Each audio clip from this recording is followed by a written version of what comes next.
갈등을 관리하고 제도화시켜서 타협점을 찾는 게 본질이고 그걸 하라고 뽑는 게 정치인이에요 원래. 정치인은 싸우는 게 맞습니다. 그다음에 이제 가짜뉴스도 옛날에는 금방 티났어요 가짜인 게. 근데 지금은 동영상과 사진이 자료가 있는 가짜뉴스가 나타나기 시작하면서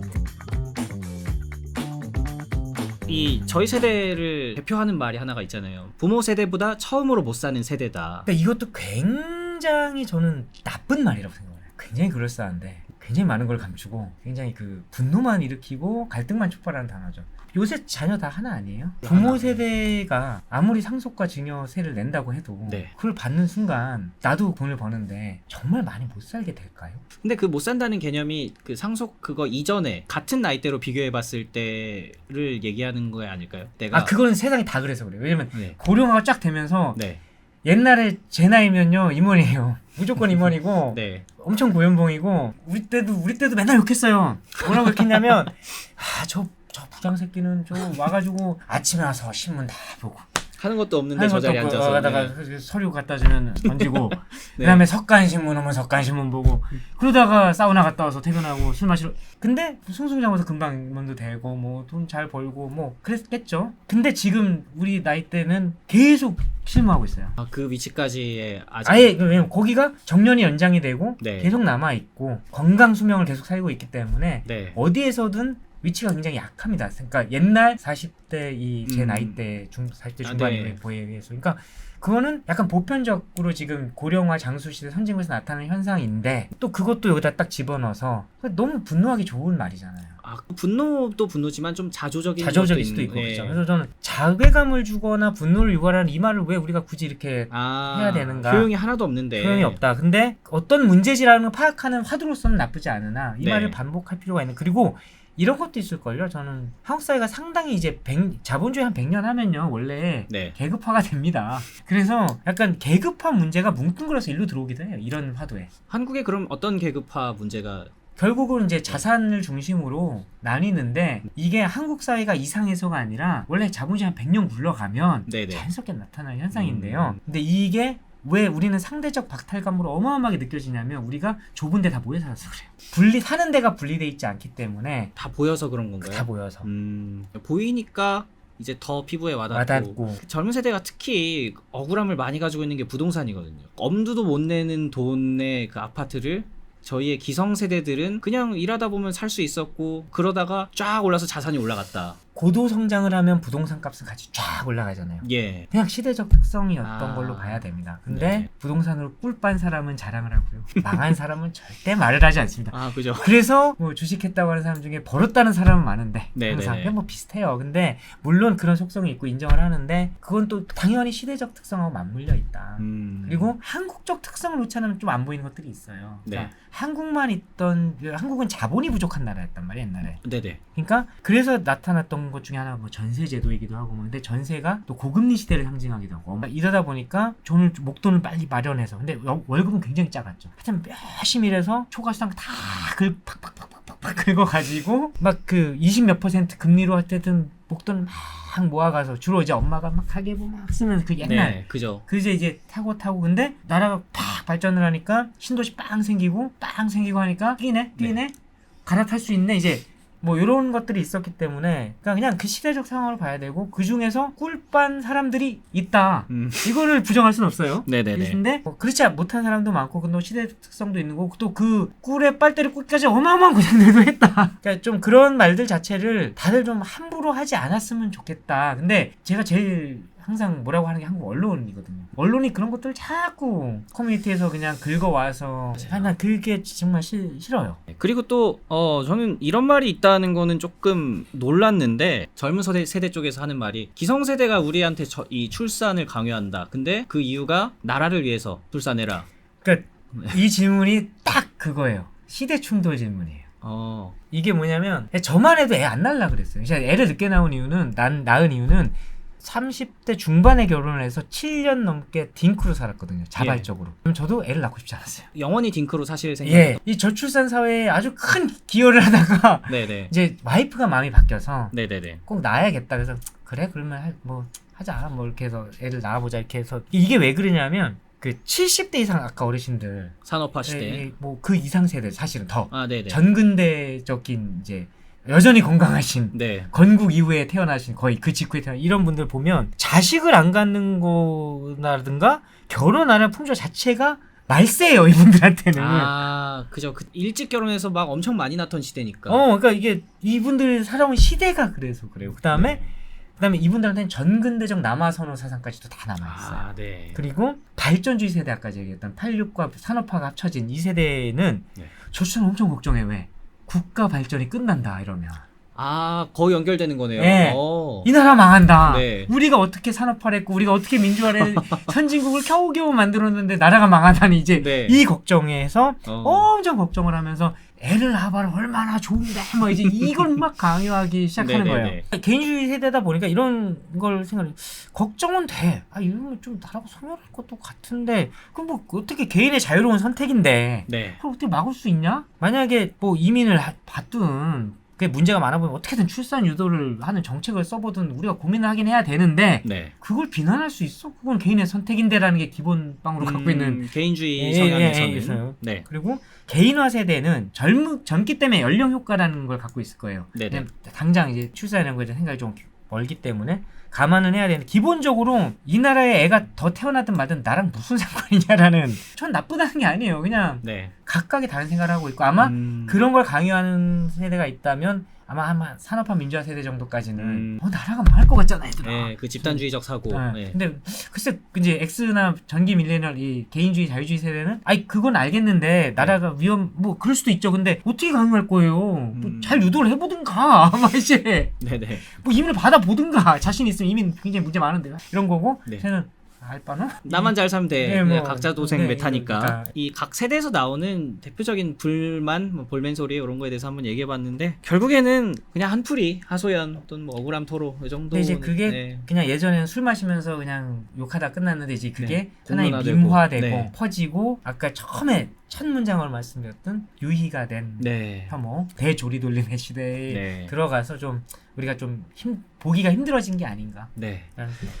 그래서 그런 걸 좀 방금도 말씀하신 게 조장하는 게 언론의 역할이 컸다라고 해주셨는데 책에는 그거를 또 디지털 게리맨더링 같은 용어를 말씀해 주셨어요. 이건 어떤 의미인가요? 네. 게리맨더링이 좀 어려운 개념인데 쉽게 설명하면 네. 미국에서 나온 개념인데요. 선거구. 선거구를 네네. 자기를 지지하는 유권자가 많은 쪽으로 이렇게 구획을 짓고 합의를 해서 네. 야, 너 지지자는 이쪽에 많지. 아.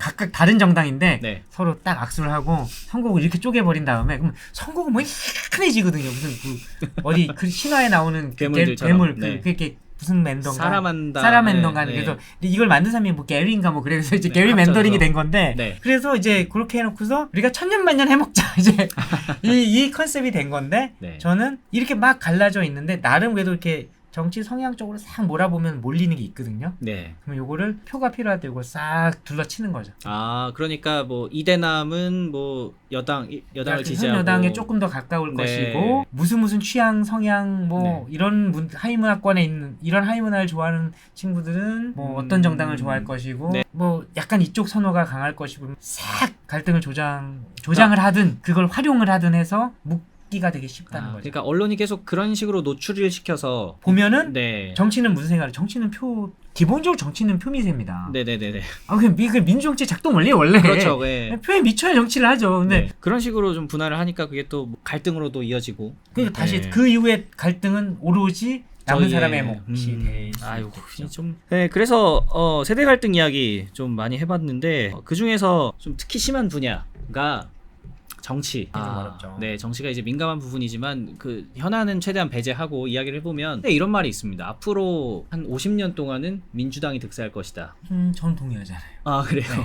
그 민주화 운동 세대들이 지금 인구 분포상 가장 두꺼운 층에 분포하고 있으니까 이 세대들이 유지되는 한은 계속해서 민주당이 득세할 것이다라는 얘기거든요. 어떤 점이 동의하기 좀 어려울까요? 그렇게 단순히 나이대로 이제 짜리가 어려워지고 있기 때문에 세상은 더 쪼개질 것이고. 네네. 그러니까 그렇게 치면은 옛날에는 젊은 세대는 다 민주당 지지세가 많았잖아요. 그러니까 네. 저희가 젊을 때나 이럴 때는. 아, 그랬나요? 네, 그럴 때는 많았어요. 근데 당연히 그런 건 오래가지 않아요. 네. 그러니까 세상은 점점 쪼개지고 다양한 가치관으로 쪼개지고 있기 때문에 네. 심지어 이 양대 조상, 그러니까 물론 선거제도를 바꿔야 되긴 하는데 네. 왜냐면 지금의 선거제도는 기본적으로 양당제를 만드는 선거제도예요. 제도가 사실 정당 구조를 만들거든요. 네. 선거제도 어떻게 채택하냐에서 정당이 다당제가 되냐 양당제가 되냐 바뀌는데 지금 우리가 갖고 있는 제도는 무조건 양당제로 귀결하게 만들어 놓은 제도입니다. 그래서 양당 중심의 무슨 기득권 정치라는 말은 그 말을 한 사람은 굉장히 이 선거제도에는 이해가 없는 사람이에요. 우리는 그렇게 만들어 놨어요, 제도를. 원래 그런 건데 뭘 원래 그렇게 만들어 놨어요. 그러니까 네. 양당제가 싫으면 선거제도를 바꿔야 돼요. 네. 투표를 바꿀 수가 없어요. 네네네. 어떻게 투표를 해도 우리나라는 양당제가 됩니다. 네네. 그러니까 이런 구조를 갖고 있는데 어쨌든 막 가치관은 분화할 것이고 그 과정에 선거제도가 뭐 바뀌고 하는 과정에서 새로운 정당이 나타날 수도 있고요. 네.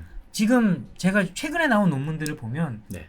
예전에 보이지 않았던 굉장히 미세 균열선들이 이제 막 보여요. 그게 이제 예전에는 교육 수준이라는 균열선이 하나 있었거든요. 네. 교육 수준에 따라서 투표 행태가 많이 다르고 그랬는데 네네. 지금은 이게 자산까지는 확실히 들어왔어요. 자산에 따라서 지금 지지하는 서울이요. 서울에서 지금 여당이 당선되는 데를 다 보시면 네. 종부세 부과적이에요. 그래서 마포, 용산이 네. 여당인 겁니다. 아, 예전에는 강남 3구였는데 그렇죠. 지금 마용성이 그렇죠. 이제 들어왔네요. 그러니까 그런 것들을 보면 이게 자산이라는 변수가 이제 들어오기 막 시작해요. 네. 그러면 이제 그건 비교적 큰 변수입니다. 거기에다가 다른 가치관 변수가 들어올 수도 있을 거고요. 그렇게 되면 또 많이 쪼개지고 이게 다시 또 일종의 게리맨더링이 이루어질 텐데 누가 천년 그런 오만한 생각을 할 수가 있겠어요. 이건 말이 안 된다. 이거는 아니, 더군다나 민주주의 한지 30년도 안 된 나라에서 그런 말이 안 되죠. 그러니까 그거는 대충 세대로 봤을 때 그렇다라는 것이 세상에 대충 보면 하나도 안 보이거든요. 정치라는 거는 원래 특성이 그 남의 쪽의 얘기를 안 듣는 건가요? 이념이 다르면? 요즘에 좀 그러니까 이거는 네. 좀 이게 요새 제가 약간 이제 점점 비관에 빠지는 것 중에 하나인데 네. 예전에는 서로 들었어요. 그러니까 뭐 저도 정치 성향 다른 친구들 나이 먹어가면서 맨날 만나서 이 새끼 저 새끼 하면서 술 막 퍼먹고 네네. 뭐 옛날 얘기하고 놀고 잘 살아요 지금도. 네. 굉장히 극좌적인 성향부터 극우적인 성향까지 다 있어요 세상에. 그러는데 다양한 스펙트럼이 있고 하지만 뭐 우리는 같은 추억을 공유하는 친구들이고 예. 만나면 즐겁고 이런 거인데 친구는 그런데 원래 알던 친구들은 네. 이게 새로 만나는 세계에서 이게 지금 어떻게 벌어지느냐 아예 안 듣게 된 것. 네. 이거는 요즘 심해진 게 맞습니다. 아. 이러지 않았어요. 이 정도가 아니었어 절대. 아. 제 기억에는. 네네. 그러니까 이게 왜 그러냐면 아까 말한 그 각자의 화면 다른 세계에 산다라고. 네. 항상 제가 두 가지 화두잖아요. 같은 나라 다른 시대에 산다. 같은 나라 다른 세계에 산다인데 이 다른 세계에 살게 된 것과 연관이 됩니다. 그러니까 아까 말했던 필터 버블, 알고리즘, 무슨 에코 체인버, 그 조리돌림, 뭐 탈출은 뭐 지능순, 뭐 탈출은 다 지능순이야. 아니, 커뮤니티 많이 하시는 것 같은데. 아니 그래야 세상을 이해하죠. 네. 근데 커뮤니티를 무시하고 세상을 이해한다는 사람은 사회과학자는 그건 저는 인정할 수 맞아요, 없어요. 맞아요. 네. 그죠. 모든 거의 탈출은 다 지능순이라고. 그게 왜 해서. 그러냐면 저는 매스미디어의 몰락과 굉장히 큰 관련이 있다. 중도적으로 가운데에서 중심을 잡아줄 매체들이 네. 없어요. 그러니까 그죠. 옛날에는 대표적으로 조선일보와 한겨레라는 우파 좌파 매체가 있지만 이들은 상식의 세계선에 같이 있었어요. 그러니까 공통의 합의 진안이라는 게 있다. 최소한 뭐는 하면 안 되고 보도 윤리 같은 것도 또 지키고. 예. 그러니까 그 안에서 정치도 이루어집니다. 그러니까 정치학적으로 제가 이제 진짜 이제 박사논문 쓴 건 이쪽인데 정치적 양극화라는 지점인데 네. 이게 처음에는 이념적으로 분할해서 이념적 양극화가 나타났다가 네. 지금 나타나는 거는 정서적 양극화예요. 그때는 이념이 다르면 대화를 할 수 있잖아요. 서로 감정적으로 미워하기 시작하면 대화하지 않습니다. 옛날에는 그런 농담이 있었어요. 저 사람들 앞에서는 멱살 잡고 맞아요. 하지만 사우나에서 형님 아까 너무 심했어. 그래서 근데 아까 그 법안은 그냥 이렇게 대충 합시다. 이게 있었어. 그러니까 그게 나쁜 게 아니에요 사실. 네. 원래 타협은 막부에서 하는 거거든. 유권자들한테는 네. 우리가 이렇게 여러분을 위해서 열심히 싸우고 있습니다 보여준 다음에 네. 들어가서는 아까 이제 이게 있어야 되는데 지금 없어요. 그거 거의 없어요. 실제로 우리나라에서는 이제 서로 대화조차 근데 안 하는. 미국도 그렇고요. 미국도 최근에 그 해리스가 취임식 가가지고 다 그래요. 특징 이상한 게 양당제면 원래 가운데로 수렴해야 되거든요. 그러니까 양당제의 장점이 네. 정책이 중도로 수렴하는 거였어요. 지금 양당제 국가 둘에서 극단화가 네. 나타나기 시작해요. 정서적으로 특히. 네. 이런 문제가 있고 이거는 결국 이 미디어와 저는 관련도 깊다. 그러니까 이 미디어 때문에 이렇게 됐다는 아니고요. 네. 그런 것들이 여러 이유로 나타났는데 이게 증폭돼서 고착화되는 데는 미디어의 변화. 네. 큰 영향을 미쳤고 이제는 아예 그 미디어의 변화로 인해서 회복이 좀 어렵지 않을까의 느낌까지 있는. 예전에는 또 비판했던 게 어느 이제 매체들이 헤게모니를 꽉 쥐고 있으니까 쟤네들이 뿌리는 것만 우리는 봐야 된다. 그러니까 어떤 정보의 민주화가 없었다. 뭐 이런 비판들도 있었던 거잖아요. 근데 이게 오히려 좀 각자 분화되면서 하면은 좀 네. 세상이 나아질 줄 알았더니 그렇죠. 이 공통의 합의 집안조차 없는 아, 미디어가 난립하기 시작하면서 이게 좀 서로 이제 부추기고 그러니까 더 불행해진 것 같기도 하네요. 그러니까 뭐가 낫다라기보다는 그냥 감정적으로. 감정적으로 더 힘들어졌죠. 그죠. 더 피곤하고. 뭐 정치 매체도 한번 쑥 이렇게 좌부터까지 쭉 돌아보잖아요. 네. 서로가 이제 끝났대. 맞아.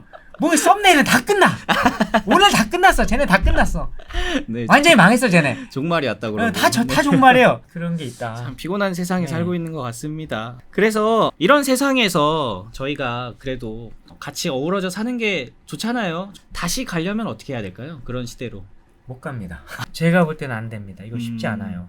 그러니까 그 당시에 그래도 비슷하게 이게 소셜 믹스가 일단 깨졌어요, 한국은. 소셜 믹스. 왜냐면 80년대까지요. 재벌의 아들도 재벌의 딸도 저랑 같이 초등학교 다녔어요. 그때만 해도 재벌이 지금의 대기업의 어마어마한 부는 아니었고 그러니까 성공하신 사업가였고 아버지가 네. 아무리 정주영 씨여도 성공한 사업가이지 이 어마어마한 대기업 왕국을 건설하신 그 지경까지는 아니었잖아요. 네. 이건 아니었단 말이에요. 지금보다는 다 같이 좀 더 못 살았고 중산층이 좀 두터워지기 시작했고 그러면서 이제 가난한 집 애들이 한두 명 있으면 많이 어려운 애들이 챙겨주는 그런 문화도 있고 그러니까 어쨌든 믹스가 좀 있었는데 지금은 어쨌든 우리가 사는 데가 다 갈라지기 시작했고 그러니까 네. 눈앞에 보이긴 하는데 이게 길 건너편인 거지. 미국은 아예 카운티가 다른데 우리는 길 건너에 있긴 한데 이게 다른 네. 라는 생각이 들고 근데 조금 여유가 있고 부유한 층에서는 조금 그런 자기들만의 공동체를 구성하기는 해요. 이제 잘 관찰을 해보면 예전에 좀 그래도 우리가 뭔가 좀 다르더라도 네. 이건 쉽지 않아요. 굉장히 동질적인 사람들끼리만 그것이 사회 계층이든 네. 부의 뭐 이거든 아니면 뭐 온라인상에서는 어떤 성향, 특성, 취향 그래서 쉽지가 않을 것 같다라는 거죠. 그 이것과 관련해서 책에서 설명해 주신 게 소셜 미디어의 확산이 외로움의 근원이 된다. 였는데 이거랑 이제 뭐 이런 갈등이랑 어떤 연결이 있죠. 의미로 해석할 수 있을까요? 소셜 미디어에서의 지속적 연결 상태 있잖아요. 저는 네네. 그게 바닷물, 소금물 같은 거라는 생각이 들더라고요. 계속 연결돼 있고 좋아요를 받을수록 계속 갈증이 나요. 맞아요. 그러니까 계속 같이 나서 마시는데 계속 더 갈증을 일으켜요. 그러니까 네. 아무리 인간이요 온라인에서 즐겁더라도 오프라인에서 이 직접적 마주침에서 얻는 편안함이라는 게 필요해요 사람한테. 제가 근데 이 분야 전공이 아니에요. 그래서 이제 함부로 잘 모르는지 그냥 책을 좀 읽어보고 이제 고민을 해본 건데 그렇다 네. 그러더라고요. 그래서 좋아요 수 막 칭찬 댓글 이런 거 이제 막 도파민이 터지는데 강한 걸 이제 점점 추구하게 되겠죠. 네네. 더 강한 자극을. 그리고 근데 그 탁창을 내렸을 때 오는 그 공허함이 있단 말이에요. 이게 뭔 의미가 있지 이런 그리고서 느낌 불 꺼진 들면서. 내 방을 봤을 때 이 공허함이 네. 분명히 있어요. 이거는 네네. 거부하기 힘든 그 공허함인데 이런 문제가 아닐까라는 생각이 들었어요. 이분의 책이나 이런 거 인터뷰 쭉 보면서 네. 실제로 약간 또 조사를 해보면 이 소셜 미디어와 온라인에 거의 상주하다시피 하는 사람 제일 많은 게 이제 20대와 30대일 거 아니에요. 특히 이제 좋아요의 향연은 인스타에서 벌어지니까 네. 상대적 박탈감 외로움을 느끼는 비율이 다른 나이대 사람들에 비해서 크다는 조사가 꽤 많이 있습니다. 그리고 역설인 거죠. 그러니까 항상적 연결 상태에서 가장 오래 살아왔던 사람들이 네. 상대적 박탈감, 외로움 이 두 가지 키워드에 가장 높게 나온다라는 게 초연결 시대의 단절감이라는 굉장히 역설적인 표현을 네. 제가 쓰는데 온라인에서 이 항상적 연결이 오히려 외로움을 키울 수 있다는 사실을 우리가 네. 사실 잘 망각하고 있었다라는 거고 또 이제 여러 연구 결과들 찾아보니까 이렇게 느껴지는 외로움이나 공허함 있잖아요. 이게 예. 극단화될 경우에는 이제 흔히 분조장하는 네. 분노조절 장애, 뭐 공황 장애, 그다음에 막 정신적 문제로 이어지거나 아니면 타인에 대한 신체적 언어적 폭력으로도 이게 나타날 수 있다라는 연구 결과들이 있더라고요. 그래서 이 문제는 어떻게든 좀 고민이 필요하다 이 사회가 이런 생각이 좀 들었고 완전 이제 제 생각인데 상대적으로 평등했던 온라인 플랫폼에서 어느 순간 인기와 부를 얻는 이들이 너무 많이 나타났어요. 아 맞아요. 그러니까 그렇지 않은 이들도 나뉘어요. 네. 여기서 계급화가 진행이 돼버린 거예요. 제가 볼 때는. 네. 이게 내 피셜입니다. 근데 이제 여기에 그러면 공허함과 외로움이 딱 더해지면 뭐가 터지냐면 원초적인 구별짓기로 들어가요. 이제 왜냐면 인종, 피부색, 언어, 외모, 자산, 소득으로 쫙 나눠져가지고 막 네. 그래서 인스타 컨텐츠 이렇게 몇 개 돋보기 잘못해서 이렇게 들어가다 이렇게 몇 개 하다 보면 묘하게 혐오 유발하는 거 되게 많구나. 그렇게 얻은 뭐 유명세라든지 거기서 얻은 계급에 대한 그 끌어내리기 위한 것들인 그런 거죠. 것도 있고 그렇죠. 그다음에 또 올려치고 쓸데없이 올려치고 겪어보지도 네. 않았으면서 뭐 어디 사는 사람들은 뭐부터 다르더라. 그러니까 SNS를 보면은 그 말씀해주신 게 그러니까 결국에 그 거기에서 보여지는 나가 내가 아닌 그 실존성이 괴리가 생기면은 그런 외로움이 좀 생기는 것 같은데 저희가 친구들하고 이런 얘기를 많이 해요. SNS 상에서 남들한테 좀 과하게 말하는 사람들의 특징은 현실에서 뭐가 없는 애들이다. 그러니까 SNS에서 정체성을 만든다라는 거죠. 그런 경향성이 가능하죠. 그 대다수의 사람들이 그렇게 과하지 않잖아요. 근데 그렇게 목소리를 내는 사람들이 튀니까 마치 그게 여론인 것처럼 다 보이고 한국 남자들이 모든 한국 여자를 싫어하는 것처럼 온라인에서는 보이고 이런 게 좀 SNS가 만드는 이런 갈등의 그렇죠. SNS는 모두가 쓰고 있지만 특정 성향의 사람들, 그러니까 이렇게 과도하게 자기를 포장해서 네. 세게 말하는 사람들이 과다대표되는 시스템을 갖고 있죠. 그런 미디어 확산이 좀 부추기는 것 같은데 결론적으로는 이제 그런 게 회복되기는 조금 어려운 어려울 시대까지 것 같다. 왔다. 네. 그러면 갈등을 완전히 뭐 제거하고 공동체 사회로 다시 나아가자 이런 건 절대 뭐 원하는 바도 아니고 사실 그렇게 되기도 어려우니까 조금 뭐 완화하거나 해소하기 위한 방법은 없을까요? 어쨌든 갈등은 언제나 존재해 왔고, 사실 얘기하자면 저는 제일 언론에서 몇 가지 한심하게 생각하는 단어들이 있는데, 네네. 국론 분열, 국론이 분열돼 있고 통합을 네. 해야 된다. 정치권은 싸우지 말고 민생을 챙겨라. 근데 정치가 싸우라고 만들어 놓은 거거든요. 본질은 그렇죠. 싸우는 왜냐하면 거죠. 민주주의의 다른 말이 갈등의 제도화인데, 그러니까 갈등을 없애는 게 아니라 이 대의제 민주주정이 왜 생겼냐면 하도 유럽에서 지들끼리 한 300년 동안 네. 100년 동안 전쟁도 하고 30년 전쟁도 하고 막 총질하고 막 목 댕강 썰고 막 자꾸 이러니까 야씨 다 앉아봐, 총 칼 다 내려놓고 말로 싸우자. 자, 네가 원하는 게 도대체 뭐야? 그러니까 뭐 사회주의자들은 와서 노동자들 뭐 알았어. 자, 넌 뭐야? 그럼 우리는 이 종교가 우리의 국교가 됐으면 좋겠어. 알았어. 우리가 어디까지 타협할 수 있어? 그럼 정교 분리하되 종교 자유는 보장해주고, 노동자들은 너무 지금 힘드니까 52시간 뭐 무슨 뭐 8시 주 일 8시간 이거를 보장해주고, 이렇게 이제 하나씩 만들어 온 거야. 근데 네. 또 문제가 생겨. 또 막 욕하고 싸워. 앉아봐. 이게 대의제 민주주의잖아요. 네네. 갈등을 관리하고 제도화시켜서 타협점을 찾는 게 본질이고, 그걸 하라고 뽑는 게 정치인이에요. 원래 정치인은 싸우는 게 맞습니다. 네네. 근데 이거를 마치 이제 언론에서는 정치는 서로 싸우지 않고, 그다음에 국론이 분열돼 있지 않으면은 북한이죠. 사회처럼. 그게 얼마나 무서운 얘기예요. 국론 당연히 분열돼 있는데, 네. 그래도 우리가 나아가기 위해서 자꾸 여러 가지를 타협해서 좋은 정책을 만드는 과정으로 가자는 좋은데, 국론이 분열돼 있고 사회가 혼란하고, 사회는 원래 혼란스럽습니다.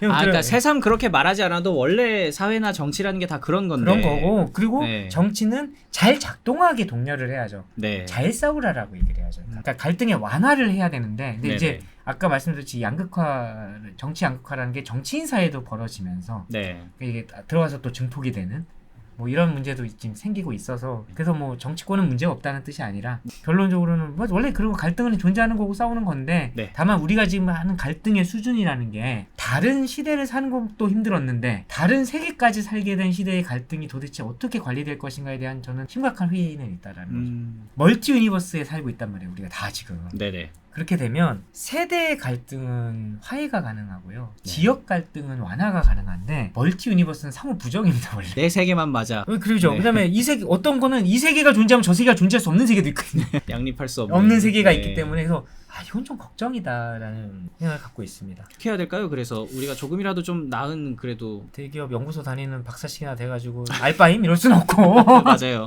그래서 저도 제 딸이 살아가야 될 세상이라서 고민이 네. 좀 되는데, 화적 공존을 모색할 방법을 찾고 싶은데 사실 못 찾았어요, 아직은. 네. 그냥 이 책에서는 나름 그냥 쥐어짜내서 몇 개를 써봤는데, 네. 비관론도 강해지고 있고, 그러니까 너무 이제 너무 다른 세계에 사는 것 같기도 하고. 네. 그다음에 이제 가짜뉴스도 이게 문제가, 옛날에는 금방 티났어요, 가짜인 게. 맞아요. 근데 지금은 생성형 AI가 들어오면서 근거 있는 가짜 뉴스들이 이제 막 만들어지기 시작해요. 맞아요.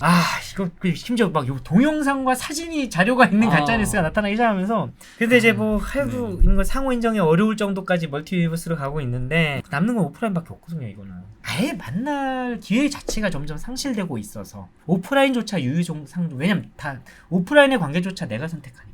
네네. 이런 문제가 있는데 정부가 하면 보통 잘 이런 건 망하니까 네. 어쨌든 뭐 어떤 지원을 좀 해주고 네. 뭐 인플루언서, 유튜버 막 좀 그래도 좀 합리적인 세계에 사는 유튜버와 인플루언서랑 열려 있는 네. 좀 덜 꼰대스러운 전문가들 이렇게 해가지고 좀 오프라인 만남을 좀 적극 기획하는 방식들. 요 정도가 제가 생각하는 좀 찾아보겠습니다. 이건 저도 이제 네. 제 딸이 살아갈 세상이 이렇게 된 건 너무 불행해서 네네네. 저도 뭔가 어디선가는 목소리를 내야 되고 이렇게 한번 바꿔봅시다 이런 제안을 해봅니다라고 제가 영향력을 미칠 수 있는 데는 다 네. 떠들어야 되기 때문에 이제 네. 우리 딸을 위해서라도 저야 뭐 대충 살면 되죠 이제 뭐. 이 영상 보시는 분들께서도 뭐 각자 가지고 계신 생각들이 있을 텐데 뭐 그런 거 좀 말씀해 주시면 저희한테 서로 이렇게 영감이 공유가 되면서 좋을 것 같습니다. 이 말이 결국 핵심인 것 같아요. 통합을 굳이 할 필요 없다. 공존을 하는 방법을 생각해 봐야겠다. 그 책에서도 써주신 말씀인데 그게 지금 맞습니다. 상황에서 네. 우리가 나아가야 할 뭐 길이 어차피 아닌가. 서로 뭐 그런 건 안 되는데 그다음에 네. 그 제가 투과성 장막이라는 얘기를 한번 썼을 거예요. 서로 이제 어차피 장막은 있어요. 예. 근데 이제 밈화된 서로 모르는 세계에서 누가 탁 던져준 걸 보면 네. 쟤네 저런데 이게 아니라 네. 그래도 좀 보이게 서로가. 그래서 네. 쟤네가 야 쟤네 그 정도는 아니야.